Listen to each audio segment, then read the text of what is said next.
Vasily Smyslov adalah Grandmaster Rusia.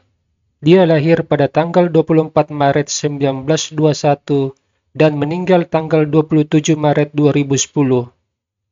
Smyslov menjadi juara dunia pada tahun 1957 setelah mengalahkan Mikhail Botvinnik.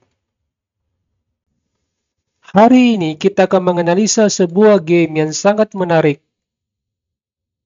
Ketika Vasily Smyslov mengalahkan Mikhail Tal dalam permainan posisional, Gajah G7, dan kedua pemain rokade, pion B3, D5, pion dipukul, dan hitam memukul dengan kuda.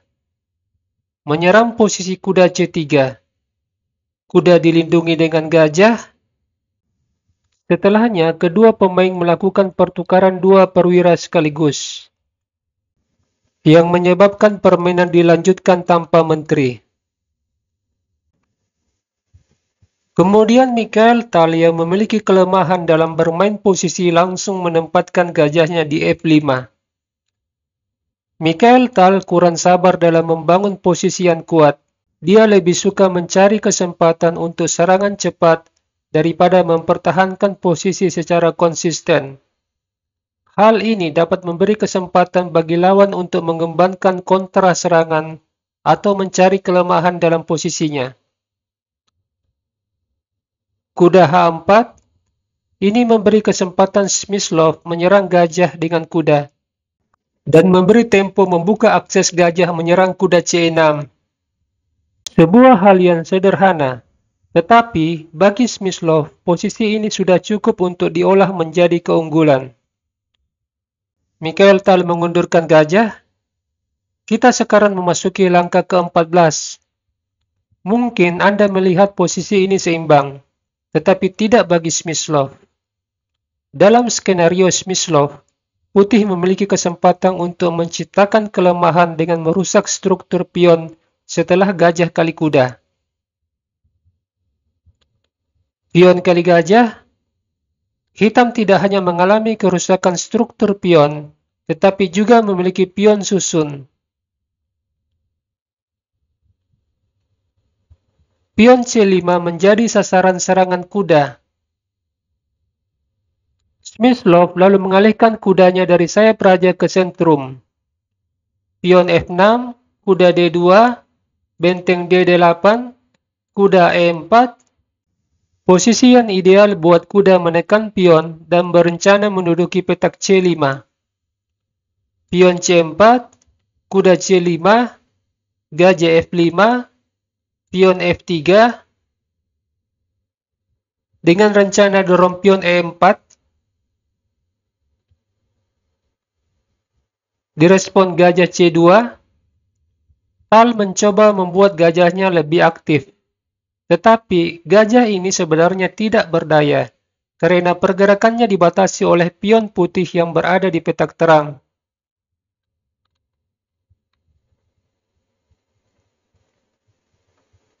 Smyslov melakukan pertukaran, benteng kali benteng, raja F2, sebuah langkah yang harus dilakukan putih. Jika benteng ke baris kedua, raja E1, dan hitam telah kehilangan tempo.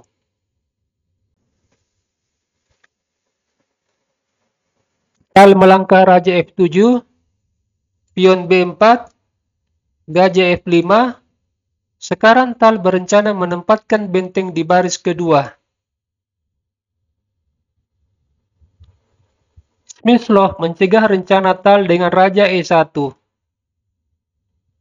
Pion E5, disusul kuda B7, berpura-pura menyerang benteng.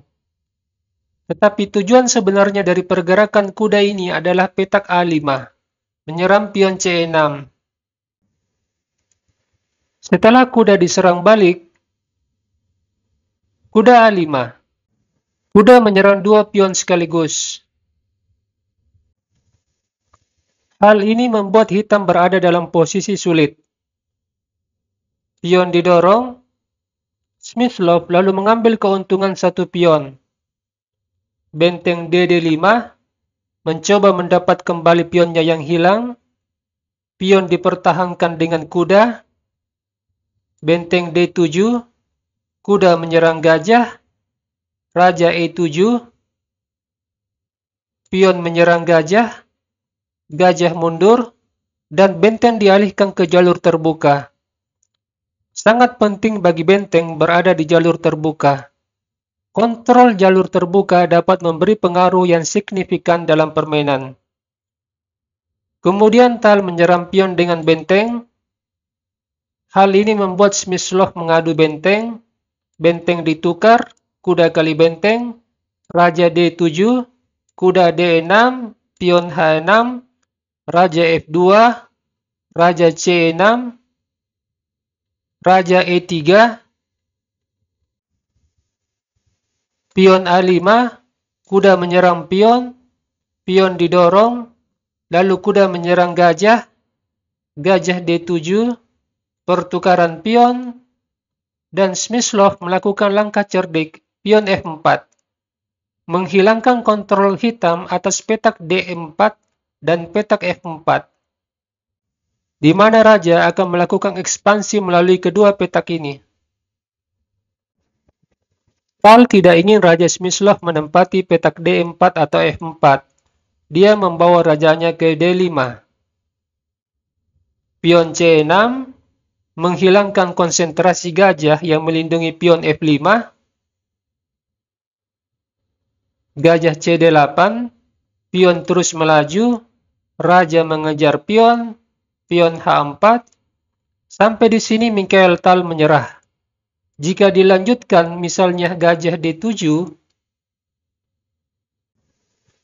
pion E5 dipukul, raja kali pion, kuda H5, posisi raja hitam sangat sulit, di mana dia harus menjaga pergerakan raja di petak D4 dan F4.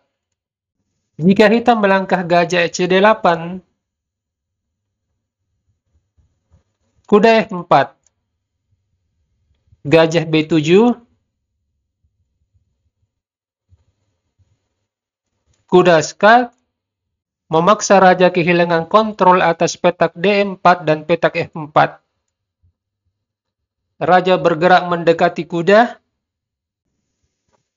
pion melindungi kuda, posisi di atas papan menyulitkan hitam. Jika raja G5, kuda E7, membuat hitam harus kehilangan gajah setelah pion promosi.